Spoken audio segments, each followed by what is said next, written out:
Hello friends. यार interview से किसको डर नहीं लगता, सबको डर लगता है, पर डरने की कोई बात नहीं। वो जो बोर्ड मेंबर्स होते हैं ना, वो आपसे बात करते हैं। Interview board members and the chairman of the board will talk to you.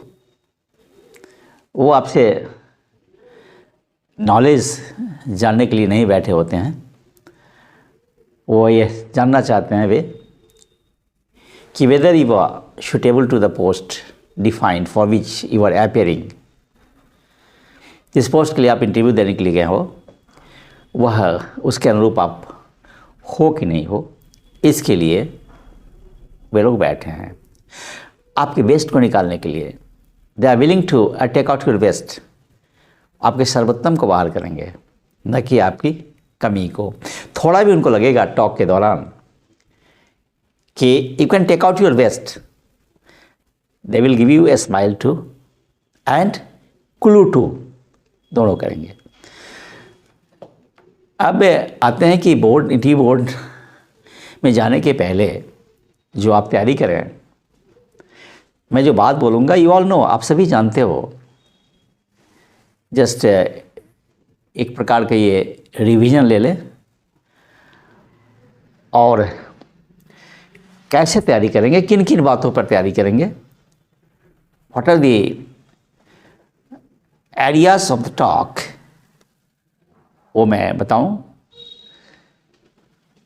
आपने बोर्ड को तो क्वेश्चन पहले ही दे दिया है, आपने रिज्यूम दिया है, बायोडाटा दिया है। बायोडाटा में आपने नाम लिखा है, पेरेंट्स का डिटेल्स है, नेटिव प्लेस है, एजुकेशन क्वालिफिकेशन से हॉबी है, सारी की सारी चीज़ों को आपने पहले ही लिख दिया है उसमें। Already you have given the area और the questions to the board members. आपने दे दिया है उनको कि भाई ये क्वेश्चन है। सिर्फ आपको सावधान रहना है, आपको याद रखना है कि आपने क्वेश्चन दे दिया है उनको। आप ये भूल जाते हैं कि आपने क्वेश्चन दे दिया है, आपको लगता है पता नहीं क्या पूछेगा। तो जैसे ही आप रिज्यूम देते हो, बायोडाटा देते हो, if already given the questions, आपने दे दिया क्वेश्चंस, तो उन्हीं चीज़ों को मैं याद दिलाने का प्रयास कर रहा हूँ इस टॉक के माध्यम से। Okay, so interview strategy civil services, this is the focus here. First point, introduce yourself। जो नॉर्मल क्वेश्चन जो आपसे पूछे जाते हैं वो ये, इंट्रीब्यूट योर सेल्फ, आप अपने बारे में बताएं। ये जब प्रश्न आपसे किए जाएंगे, बी हम्बल, काफ़ी विनम्र रहेंगे। आप अपना नाम बताएंगे, एजुकेशन क्वालिफिकेशंस बताएंगे, प्लेस ऑफ बर्थ बताएंगे, और फिर आप क्या चाहते हैं लाइफ में, क्या आपका एम है, आप बताएं विनम्रता से। इट्स वेरी सिंपल क्वेश्चन, बहुत ही सरल प्रश्न है, पर आपको थोड़ी तैयारी कर लेनी होगी। इंट्रोड्यूस योरसेल्फ पे।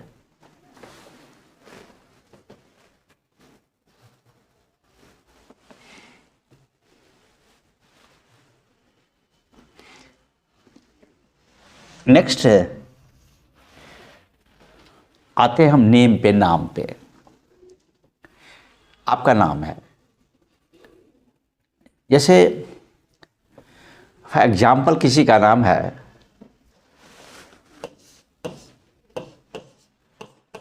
जयंत, और किसी ने नाम में लिख दिया JAYANT, ये लिख दिया, ऐसा है। I know the candidate, I know the aspirant. तो पहला यही सवाल उठ जाए कि what is the meaning of Jayant. Jayant का क्या अर्थ हुआ। सवाल उठ सकता है। और जब JYANT के बदले में JAYANT होगा तब तो कहेगा is there any spelling mistake, क्या आपके नाम के स्पेलिंग में मिस्टेक है? You have to justify. अगर किसी कारण से JA रख दिया, J नहीं रखा, तो you have to put there the proper logic. ये टॉक है, ये जानना चाहता है ऐसे प्रश्नों के माध्यम से कि आप उस पोस्ट के सुटेबल है कि नहीं है, आपका एटीट्यूड क्या है, आप रिएक्शनरी तो नहीं है, कॉर्डियल है कि नहीं। इस पर लास्ट में मैं ब्रीफ करूंगा। अभी नेम की बात मैंने की, जैसे किसी का नाम अगर हो जाए धीरज, तो भाई नाम का आपसे पूछ सकता है बोर्ड मेंबर्स क्या आप में धीरता है कि नहीं है, धैर्य है कि नहीं है। किसी का नाम हो गया, मान लेते हैं पूजा, तो कोई भी अगर रहेगा तो अपने नाम पे आप अच्छे ढंग से तैयारी कर लेंगे, पेरेंट्स से भी बात कर लेंगे कि पेरेंट्स ने जो नाम रखा, हो सकता है कि पेरेंट्स ने नाम नहीं रख करके आपके ग्रैंडफादर ने रखा होगा, मदर ने रखा होगा। तो चूँकि एक टॉक है, इट्स ए फॉर्मल टॉक, तो आप इस सब की जानकारी कर लेंगे। नाम में आपका भी हो सकता है, पेरेंट्स का भी नाम हो सकता है, उसका सिग्निफिकेंस, इस पे आप तैयारी कर देंगे। नेक्स्ट आते हैं नेटिव प्लेस। जैसे नेटिव प्लेस, किसी का नेटिव प्लेस हो जाए राजगीर, फॉर एग्जाम्पल, किसी का नेटिव प्लेस हो जाए राजगीर, तो आपको नेटिव प्लेस के बारे में जानकारी होनी चाहिए प्रॉपर कि राजगीर क्यों फेमस है, what is the importance of Rajgir, is there any industrial और इकोलॉजिकल डेवलपमेंट और development from the tourism point of view is there in Rajgir. Say you belong to, someone belongs to Jaipur, तो उस प्लेस की जानकारी आपको होनी चाहिए।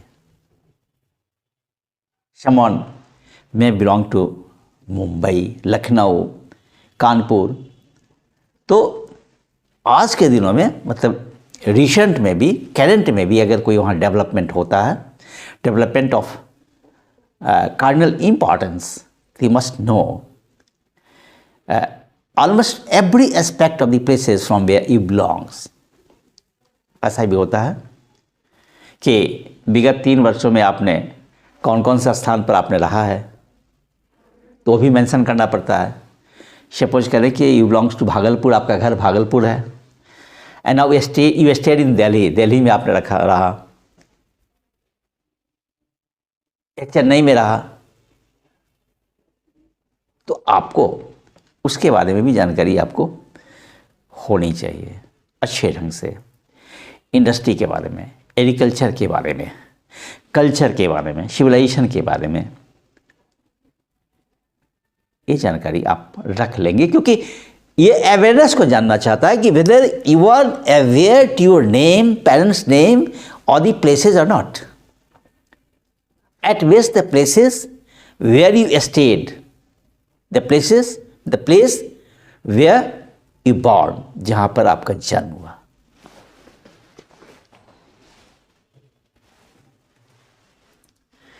Next come to profession. Profession में ये 2 बातें हो सकती है, आपके पेरेंट्स का ही प्रोफेशन हो सकता है, एंड योर्स, आपका भी हो सकता है, योर्स, पेरेंट्स का भी हो सकता है और आपका भी हो सकता है। जैसे सपोज करें आप कि आप सिविल्स के इंटरव्यू के लिए गए, whether you are there before UPSC board और state public service commission board, say BPSC, JPSC, Rajasthan public service commission, जहाँ भी आप जाते हो, तो वहाँ पे प्रोफेशन, जैसे से your father is a teacher, आपके पापा टीचर हैं, chairman of the board members may ask why you don't like to stay in education or the teaching profession. वो कह सकते हैं कि शिक्षण पेशा काफ़ी पवित्र है, you should be there in teaching profession. क्यों आप, why you want to be an administrator, how do you want to join a civil servants? तो वो प्रश्न पूछे जा सकते हैं, क्यों आप सिविल सेवा में आना चाहते हैं। या सपोज कोई लड़की है, there is a girl facing the interview board, she may be facing a question from the board members of the chairman, और her father is say farmer. पूछा जा सकता है कि भाई आप एग्रीकल्चर प्रोफेशन में क्यों नहीं रहना चाहते हो, क्योंकि वो काफ़ी अच्छा है, because without food we can not survive. तो इस तरीके का सवाल आपसे ये पेरेंट्स के जो प्रोफेशन होगा उससे भी आ सकते हैं। और सपोज कि आप जॉब में हो, you are in job, suppose you are software engineer, you walking with some corporate world, see in IBM में मान लो सिस्टम इंजीनियर हो, तो आपसे पूछा जा सकता है कि आपका जो अनुभव है ये एडमिनिस्ट्रेशन में कैसे यूज होगा, ये पूछा जा सकता है। ये भी सवाल आ सकता है कि आप अपने प्रोफेशन को छोड़ के क्यों आना चाहते हैं, क्योंकि अगर आपने इंजीनियरिंग की डिग्री ली है, say you are an IITian facing the interview, तो आपसे सवाल पूछा जा सकता है कि being an IITian you could do a better in your own field, in the field of technology. That is the need of hour. फिर आप एडमिनिस्ट्रेशन में क्यों आना चाहते हो? आप तैयार कर लेंगे कि आपके नॉलेज का कैसे यूज होगा। यह भी सवाल हो सकता है कि आपने अगर M.Tech हो या 4 साल 4 years and a half, या suppose there may be some doctor, तो उनसे सवाल हो सकता है to maintain the health of the people, to maintain the health of the citizen of the country, doctors are needed and doctors are the second god. तो फिर क्यों आना चाहते हैं? There you must be proper logic, आपके कारण होने चाहिए और कारण सहज होने चाहिए। अगर आप आर्टिकुलेट भी करते हो, अगर कारण बनाते हुए हो, इसको किसी स्टोरी से आप जोड़ते हो, तो भी it seems to be natural. ये नेचुरल दिखना चाहिए, सहज अभिव्यक्ति आपकी होनी चाहिए। तो this all about your profession, profession of your parents, profession of your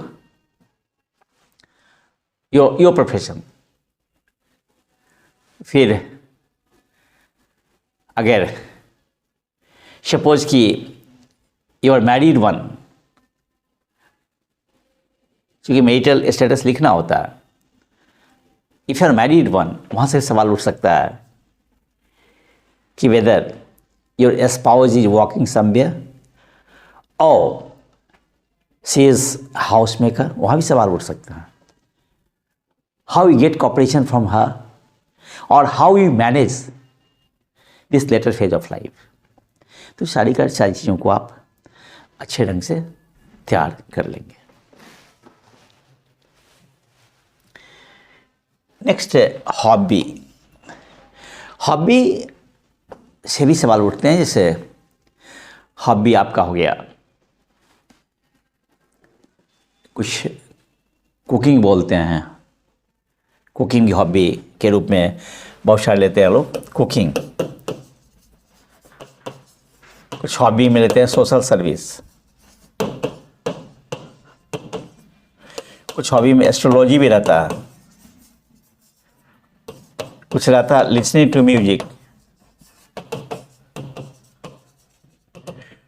से कुछ रहेगा बैडमिंटन, मेनी मोर हैबिट्स में भी देर, हॉबीज में भी देर, बहुत सारे रहते हैं। तो जो भी हॉबीज है उसमें आपका पैशन है कि नहीं है, ये चेयरमैन बोर्ड मेंबर्स देखना चाहते हैं। ऐसा नहीं कि कुछ हॉबी लिखना था आपने लिख दिया। अगर मान लें आप कि सचमुच गार्डनिंग आपका हॉबी नहीं है, आपने लिख दिया, तो ठीक है, 1-2 साल में पैशन को ला लो, begin to love the plants, पौधे को लगाना आप शुरू कर दें, पानी देना शुरू कर दें, फूल से प्यार करना शुरू कर दें।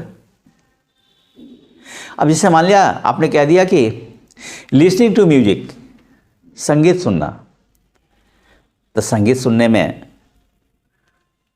सिंगर्स के नाम हो सकते हैं, क्लासिकल हुआ, इंस्ट्रूमेंटल हुआ, दादर हुआ, ठुमरी हुआ, कव्वाली हुआ, कई तरह के म्यूजिक होंगे। तो यदि आपका पैशन रहेगा तो you try to know each and every aspects of hobby, hobby के हर एक पक्ष को आप जानने का प्रयास करेंगे, क्योंकि वो आपका पैशन है।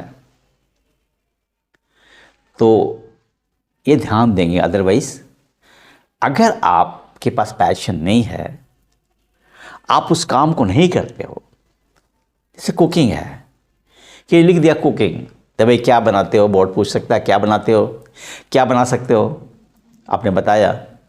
वहाँ कई सवाल, चूँकि कुकिंग मीन्स क्या, there is a chemistry in kitchen, kitchen में केमिस्ट्री है। वो कुकिंग का मतलब हुआ कि chemistry in kitchen.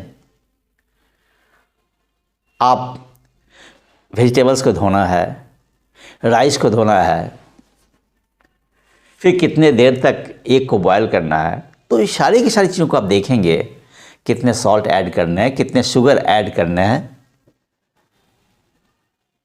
There is a kind of programming as per the rules of science. Random आप नहीं कर सकते हैं, ऐसा नहीं चलो भाई कुछ भी हम बोल देते हैं खाना बनाना, नहीं होगा। आपको याद रखेंगे कि there is a big science in kitchen.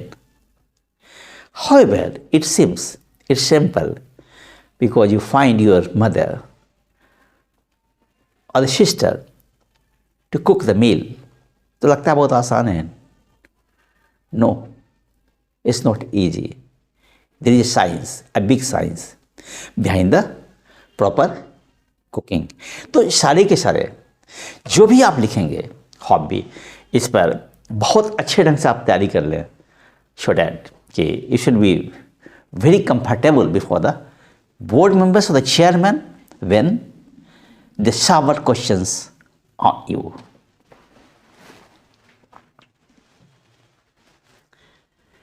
Next come to the education qualifications. Say education qualifications में भी MSc और BSc physics, maybe engineering science, maybe medical science,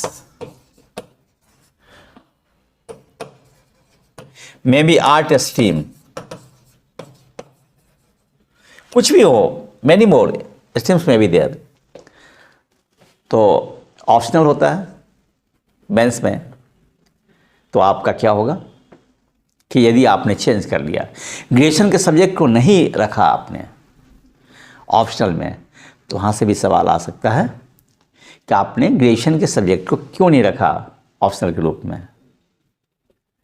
कई सवाल हो सकते हैं आपके साइकोलॉजी को टेस्ट करने के लिए। क्या आपने अपने ग्रेजुएशन के सब्जेक्ट को या मास्टर के सब्जेक्ट को आपने डिसऑनर नहीं किया, डिसरेस्पेक्ट नहीं किया, उपेक्षा नहीं की, क्यों आपने रखा? तो आपका जवाब हो सकता है कि I am comfortable with this paper, that paper. ठीक है, कुछ ना कुछ कारण जो होने चाहिए वह सहज होने चाहिए। ये ज़रूरी है, ये बहुत ही इम्पॉर्टेंट पॉइंट ऑफ डिस्कशन है your educational qualifications.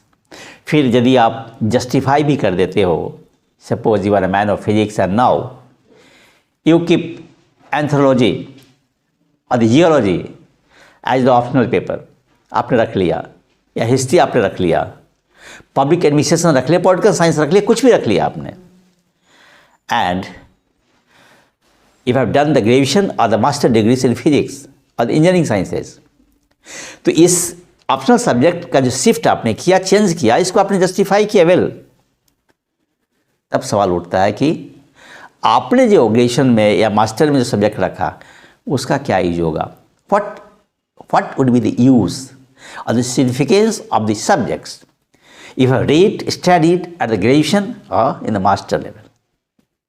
You have to be the proper preparation for that, logic for that, to make the interview comfortable or the successful.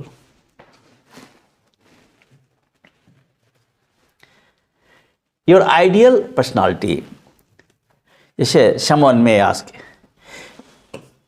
APJ कलाम किसने कह दिया?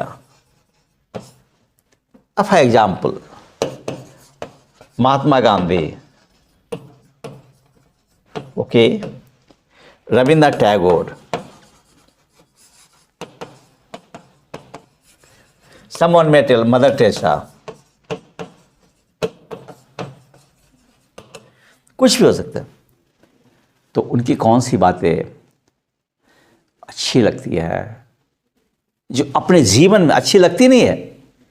क्या उनकी बातों से आपका लाइफ इफेक्टेड है कि नहीं?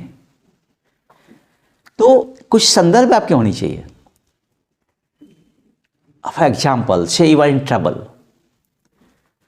ट्रबल, या someone you want to cooperate someone, you want to assist someone, and you do remember the Gandhi principles, Gandhi के सिद्धांतों को आपने याद किया। जैसे for example, truth, non violence, ये दो महत्वपूर्ण चीज़ें थी महात्मा गांधी की। तो क्या अपने लाइफ में ऑनेस्टी को, ट्रूथ को, नॉन वायलेंस को कहाँ तक लाया आपने? क्या सिद्धांत में लाया, दिल में बिठाया, या फिर उसका प्रैक्टिकल रूप भी आपने दिया? क्या अगर हम कहते हैं कि honesty is the best policy, ईमानदारी सर्वोत्तम नीति है, तो क्या आपने लाइफ में भी लागू किया?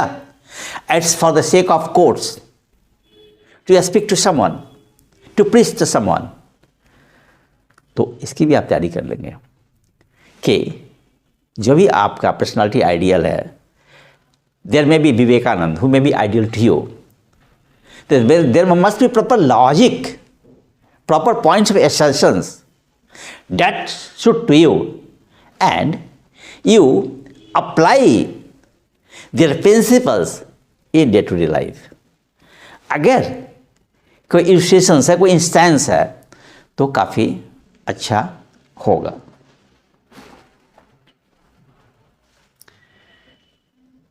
Knowledge interview is not the test of interview. Interview is not the test of knowledge. Knowledge की बात भी आती है। Interview is not the test of knowledge, knowledge का टेस्ट नहीं है, क्योंकि नॉलेज का टेस्ट आपने मेंस में दे दिया, फिर भी 18-20 मिनट, 18-20 मिनट का इंटरव्यू जो होगा आपका, एवरेज यही है। उस दौरान तो आपसे प्रश्न तो करेंगे, क्योंकि बात करने के लिए तो प्रश्न ही है माध्यम, क्योंकि आप सिविल सर्विसेज के पद के लिए आप वहाँ गए हैं, तो उस पद के आलोक में आपसे प्रश्न तो पूछे ही जाएंगे। लेकिन उद्देश्य ये नहीं है कि आपको आता है कि नहीं आता है। उद्देश्य ये है कि यदि आपको नहीं भी आता है तो आप मिसगाइड न करें बोर्ड मेंबर्स को। नहीं आता है सीधे आई डोंट रिकॉल, मैं रिकॉल नहीं कर पाता हूँ, nothing like sorry, at present I don't recall. क्योंकि सॉरी का मतलब आपने मिस्टेक नहीं है आपका, उन्होंने बोर्ड मेंबर्स ने, चेयरमैन ने क्वेश्चन किया, you don't understand, it's not your mistake.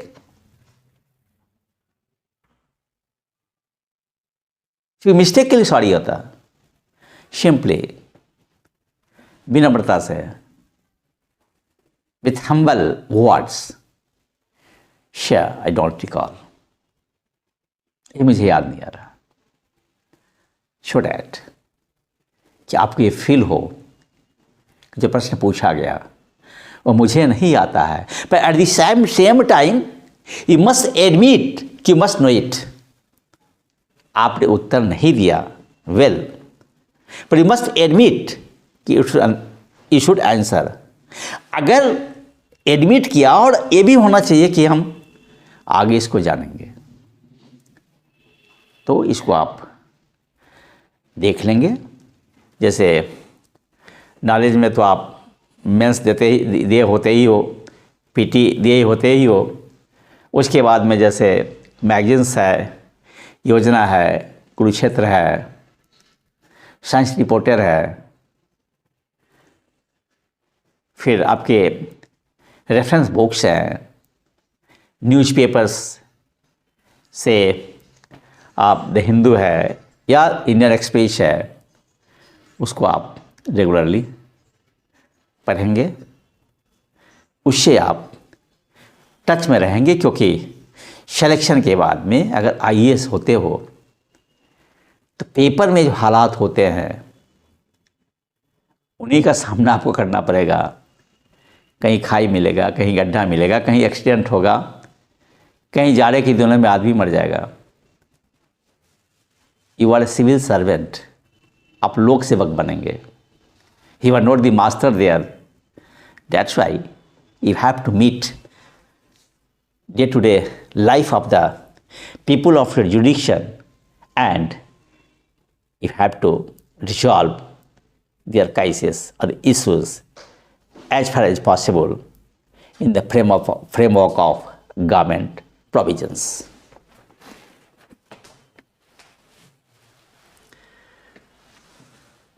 How to respond questions? Question पूछे जाएंगे तो कैसे रिस्पॉन्ड करेंगे। यहाँ पे एक वर्ड का प्रयोग मैंने किया है, रिस्पॉन्ड, रिएक्ट नहीं। रिएक्ट का मतलब प्रतिक्रिया, प्रतिक्रिया नहीं। रिस्पॉन्ड, रिस्पॉन्ड में मुस्कुराहट है, गंभीरता है, एडमिटेंस है, तो आप रिस्पॉन्ड करेंगे। जैसे कोई भी प्रश्न आपसे किया है, for example say you belong to Bihar, Bihar से आप बिलोंग करते हो, तो प्रश्न आपसे पूछा जा सकता है कि what do you think how to develop the agriculture sector in Bihar. Bihar में एग्रीकल्चर सेक्टर है, उसको कैसे डेवलप किया जा सकता है। सपोज कि आपने आंसर दिया, हो सकता है कि आपके रिएक्शन ही एटीट्यूड को टेस्ट करने के लिए हो सकता है कि आपके सही आंसर को भी वे लोग आपको कंफ्यूज कर सकते हैं।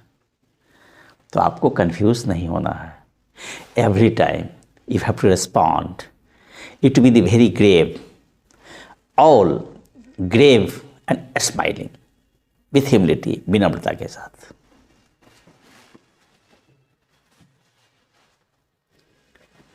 योर गेटअप, अब गेटअप क्या होना चाहिए, तो मैं तो यही कहूँगा कि ब्लू सूट, जो ब्लू सूट में क्या होगा, आपका पैंट, ट्राउज़र और कोट मैच कर जाएगा, और स्काई कलर का शर्ट और ब्लू टाई, वो भी बहुत चमकता हुआ नहीं,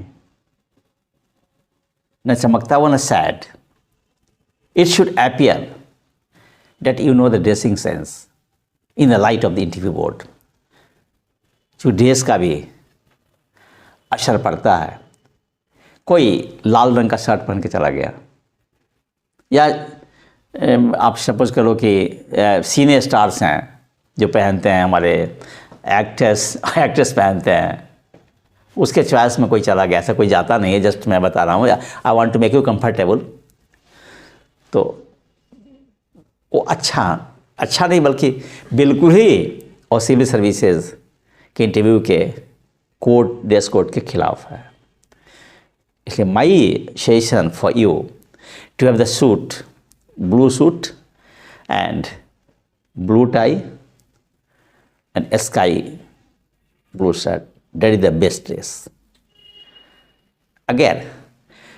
अगर आप सूट नहीं भी पहनना चाहते हो तो ऊपर का जो आपका ब्लेजर होना चाहिए उससे आपका पैंट मैच होना चाहिए, और ब्लू रखिए और स्काई कलर का शर्ट रखिए, टाई की जरूरी यूज़ कीजिए। एंड बाल वगैरह भी आप देख लीजिए कि you are not there the scientist की दुनिया में आप होते तो काफ़ी, चूँकि आप रिसर्च किए होते हो तो वहाँ पे आपने अपने फिजिकल अपीयरेंस को मेंटेन किया कि नहीं किया, it does not matter. Rather वहाँ पर साइंटिफिक दुनिया में ये होता है कि आपने कंट्रीब्यूट करने के लिए कितना खुद को झोंका। यहाँ पे थोड़ा सा आपको हेयर भी प्रॉपर तरीके से कॉम्ब होना चाहिए, दाढ़ी है तो भी ढंग से होनी चाहिए, क्लीन शेव है तो भी ढंग से होनी चाहिए। डेट इज़ जैसे ही आप इंटरव्यू बोर्ड के दरवाजे के पास आप खटखटाते हो, you knock the door of the interview board, you inter, आप घुसते हो। घुसने के बाद आप विनम्रता से good morning, good evening, good afternoon, ma'am, sir जब आप बोलते हो चेयरमैन की तरफ मुखातिब करते हुए, देन यू आस्क कि टेक योर सीट, आप बैठते हो। जैसे ही कहा जाता है take your seat, before occupying your defined chair you must say thank you sir. तो वहाँ पे बैठने के साथ धन्यवाद कहिए। फिर ये बायोडाटा ये सब क्रम चलेगा, और जब कहा जाएगा कि ये इंटरव्यू इन शेयर, आपका साक्षात्कार यहाँ समाप्त होता है, तो पुनः कुर्सी छोड़ने के बाद आप विनम्रता से थैंक्स और नमस्ते कहेंगे। फिर आप दरवाज़ा को भी, अगर ऐसा नहीं कि पूरे रैश तरीके से दरवाज़ा को बंद किया, आवाज़ दरवाजे को खोलने और बंद होने में नहीं होनी चाहिए। These are the courteous behaviour and chairman the board must notice, क्योंकि इसमें भी आपके एटीट्यूड का पता चलता है। ड्रेस कोड तो मैंने बता ही दिया पहले कि कलर मैंने बता दिया, स्काई ब्लू शर्ट और ब्लू सूट बता दिया मैंने।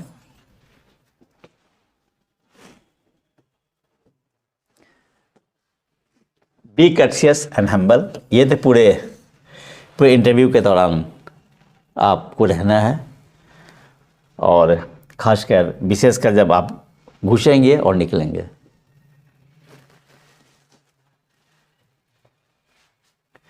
Few common points of talk, कुछ कॉमन पॉइंट्स टॉक के होंगे। ये say why do you want to be a civil servant, civil servant आप क्यों बनना चाहते हैं, ये सवाल हुआ। दूसरा नेक्स्ट सवाल यहाँ पर ये है, ये फर्स्ट वन हुआ। सेकेंड वन हुआ why should we select you, पहला तो ये हुआ कि सिविल सर्वेंट क्यों बनना चाहते हैं, और दूसरा सवाल हुआ कि आपको चयन क्यों किया जाएगा। तो आप तैयार कर लेंगे, क्योंकि आप यदि कहेंगे कि देश की सेवा करना चाहते हैं, सोशल सर्विस करना चाहते हैं, तो ये सुनते सुनते जब से ये पब्लिक सर्विस कमीशन बना है तब से सुनते सुनते बोर्ड के चेयरमैन मेंबर जो है वो पक गया होता है, इट्स मोस्ट कॉमन। तो आपको कुछ स्ट्रैटेजिक, कुछ स्टोरी टाइप की क्रिएट करनी चाहिए, ठीक है, क्यों आप लोक सेवक बनना चाहते हैं, why want to be IAS IPS और सिविल सर्वेंट्स। इसको प्रॉपर ढंग से आप तैयार कर लीजिएगा। वो मत बोलिएगा कि I am a honest mind, I want to serve the nation, ठीक है, सर्व द नेशन, लेकिन सुनते सुनते लोग बेचारा घबरा गया है, थक जाते हैं लोग, एक ही चीज़ को पक जाते हैं। तो आपको थोड़ा सा स्ट्रैटेजिक पॉइंट इसमें डेवलप करना चाहिए। व्हाई शुड बी सेलेक्टिव, क्यों आपको चयन किया जाए। तो इसके लिए भी आप कहेंगे कि हम बहुत मेहनती है, मेंस क्वालिफाई किए हैं, पीटी क्वालिफाई किए नहीं, इस तरह की बात को आप नहीं बोलेंगे। ये वाई शुड बी सेलेक्टिव, इसमें कहीं ना कहीं आपके कॉन्फिडेंस को देखना चाहते हैं, आपके स्ट्रैटेजी को देखना चाहते हैं बोर्ड मेंबर्स, इस पर आप तैयार कर लेंगे।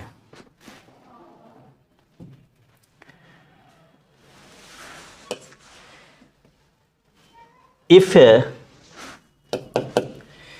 You are not selected how will you react, यदि आपका चयन नहीं हो तो कैसे रिएक्ट करेंगे। ये पहला हुआ, तीसरा सवाल हुआ नॉर्मल। ये चौथा हो गया, if you are selected how will you rejoice your success. एक तीसरा हुआ ये कि आपका चयन नहीं हुआ तो कैसे रिएक्ट करेंगे, इसकी तैयारी कर लेंगे। और चौथा हुआ कि आपका चयन हो जाएगा तो इस सफलता को कैसे सेलिब्रेट करेंगे, इस पर आप तैयारी कर लेंगे अच्छे ढंग से।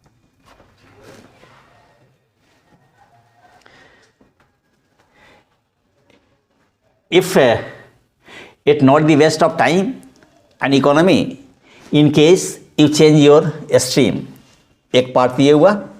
और you have already made early attempts, मान लिया जाए कि आपने स्ट्रीम को चेंज किया, already you are working somewhere as the engineer, you are working somewhere as the agriculture scientist, you are working somewhere as the doctors, और तब आप चेंज करना चाहते हैं कैरियर को, या सॉफ्टवेयर इंजीनियर, तो वहाँ पर क्या होगा, स्वाभाविक है वे सवाल पूछेंगे, क्या ये is not the waste of time and energy, क्योंकि जिस चीज़ को पढ़ा आप उसको छोड़ रहे हैं, तो इसमें इकोनॉमी भी लगा, टाइम भी लगा, एटीट्यूड भी लगा, तो आप छोड़ रहे हो। तो इसकी भी तैयारी आपको अच्छे ढंग से कर लेनी चाहिए। और दूसरा, यदि आपने 5th अटेम्प्ट में गया, you are before the interview board and your attempt is the 5th और द 4th वन, तो वहाँ भी क्या होगा आपका, वहाँ भी करेंगे कि भाई 3 साल से आप कहीं और रहते तो देश की सेवा कर सकते थे, कुछ काम कर सकते थे, पैसे अर्न कर सकते थे, तो वहाँ भी आपसे सवाल पूछा जाएगा, क्या ये समय और ऊर्जा और योर एनर्जी एंड स्टेमिना का वेस्ट है कि नहीं है। तो याद रखेंगे, इसकी तैयारी कर लेंगे कि in case you have already made many more attempts and you are appearing before the interview board as the 5th or the 4th attempt. This is one point. Another point is that if you change your career right from say engineering stream to civil services, आपका वो perspective है, आपका सोच है जिसके लिए आप interview board के सामने हैं, या डॉक्टर से आपने शिफ्ट करना चाहते हो, सिविल सर्विस, जो भी करना चाहते हो, there must be proper reasoning और द लॉजिक और एक्सप्लेनेशन।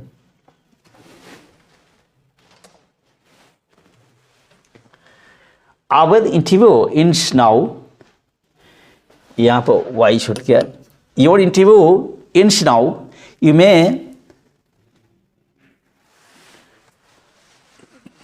may go, ये थोड़ा सा यहाँ पे टाइपिंग मिस्टेक है, जब इंटरव्यू समाप्त हो जाएगा तो बोर्ड मेंबर साहब वो कहेंगे कि वो interview ends here, you may go। वही मैंने बताया कि जैसे ही जाने के लिए बोलेंगे, आपके शालीनता विनम्रता से कुर्सी छोड़ेंगे, उनको धन्यवाद देंगे और नमस्ते करेंगे, और फिर बाहर निकलेंगे। दरवाज़ा को जो आप शट डाउन करेंगे तो कोई आवाज़ नहीं होनी चाहिए। ये मीनिंग देयर बाई, जब दरवाजे को नॉक करके, इंटरव्यू बोर्ड के दरवाजे को नॉक करके आप घुसते हैं और अंत में आप निकलते हैं, इसके बीच में जो आपका अपीयरेंस होता है वो उसको इस बात के लिए होता है टॉक कि आप उस पोस्ट के सुटेबल हैं कि नहीं, और आपकी विनम्रता, आपकी ईमानदारी, आपका डेडिकेशन काम आता है। तो देखिए मैं बता दूं, just to conclude, the motto of the interview board is not to test your knowledge, the motto of the interview board is to judge you whether you are best suited for the post or not.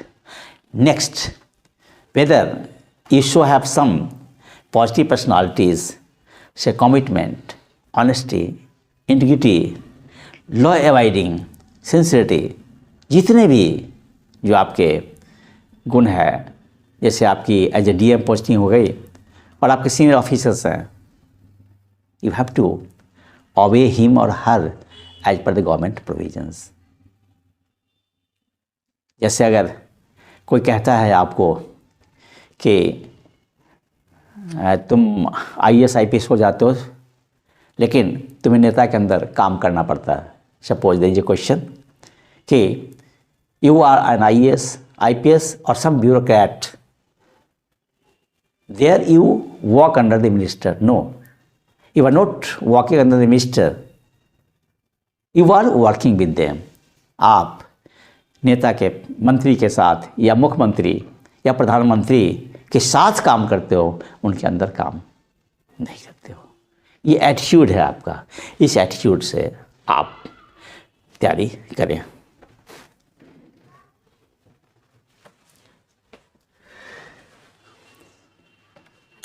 So best of luck. शुभकामनाएं, हार्दिक शुभकामनाएं आप सभी aspirants को. All the best.